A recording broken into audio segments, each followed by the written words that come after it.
Hey guys, so here's my update for today.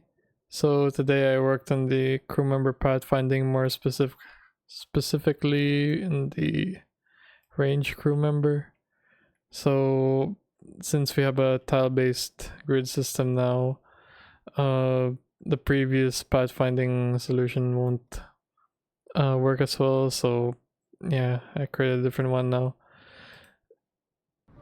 Okay, but yeah, before we get into that, let's first talk about the other stuff I did.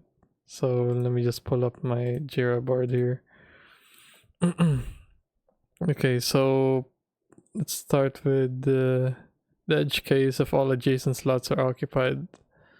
So previously, if all adjacent slots are occupied in a character, that means the crew member won't know what to do in that case.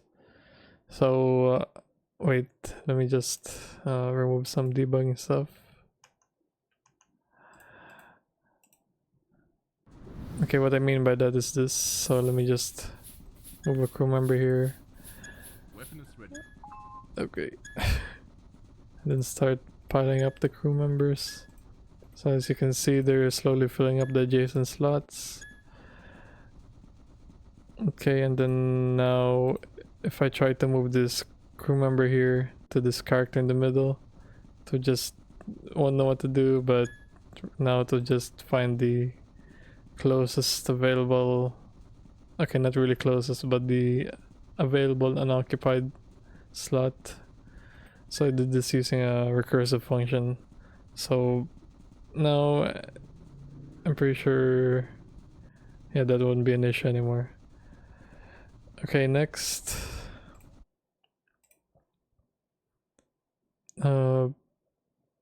Initialize occupied grids and start. So yeah, I just made it so that when the game starts, the crew members or the crew members are at right now to be marked as occupied, because previously it only gets marked as occupied when I manually move a crew member to that spot. Next, oh yeah, so you can see here I have walls, and these walls are marked with the red highlight, which means it's an obstacle, and with that means that the crew member isn't allowed to pathfind going there. So if I try right clicking, okay, wait, that's not the intended outcome, but okay, there, if I try right clicking, because right clicking is to move the crew member or the character.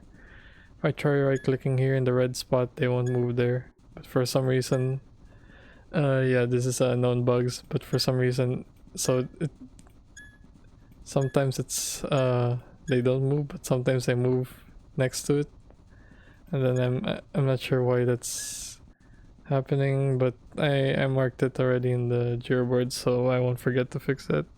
I just won't fix it right now. And also, yeah, these walls, so wherever you place these walls, tiles beneath it would be generated as an obstacle. So this one's smooth because it's in a straight line, but this one's a bit more jagged since it's cutting through the hexagons. But yeah, it depends where the placement is, but that's just really how it would look like since it's a hexagon grid. Okay, now let's do the ranged character. Right now I haven't tied the character data to the new system. I mean, yeah, new system, but I'll do that in the future. But anyway, let me just find something. Okay, so I have a variable here in the movement logic where I can set like how far the crew member will position itself from the location it wants to move to. So I call this path distance. So if path distance is 0, that means it will move to wherever the mouse cursor is pointing it to. I mean, yeah, to exactly wherever the mouse cursor is. But if I change the path distance to 2, that means it will position itself 2 grids or 2 hexagons away from the mouse. So let me choose one crew member there. If I select this area, Okay, as you can see, it went to position 2 hexagons away from it, so 1, 2. I mean 1, 2. Yep. And then this would basically be the parameter for the attack range.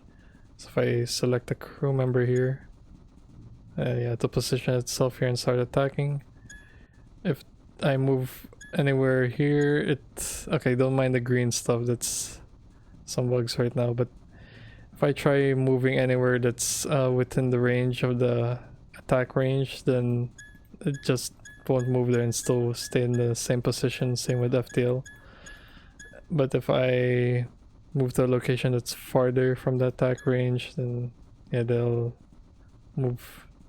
Right now they'll move 2 hexagons away from it. Then I can adjust it to say make this 5, so their attack range is farther. Okay, so let's say. Weapon is ready. Okay, I guess it's already within range, but let's say I select this area here.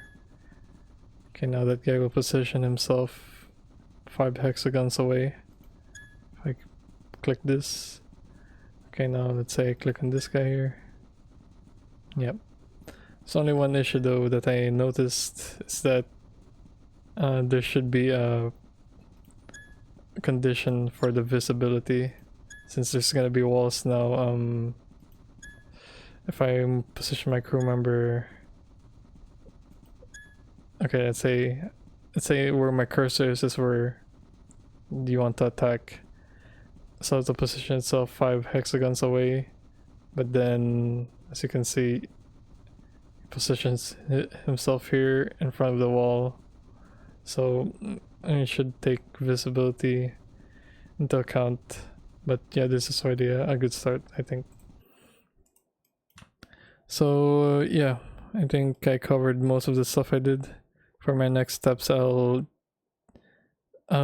implement the attack logic, so taking damage and stuff with this pathfinding system. So yeah, that's my update for today. Thanks for watching, guys, and I hope you guys have a good day.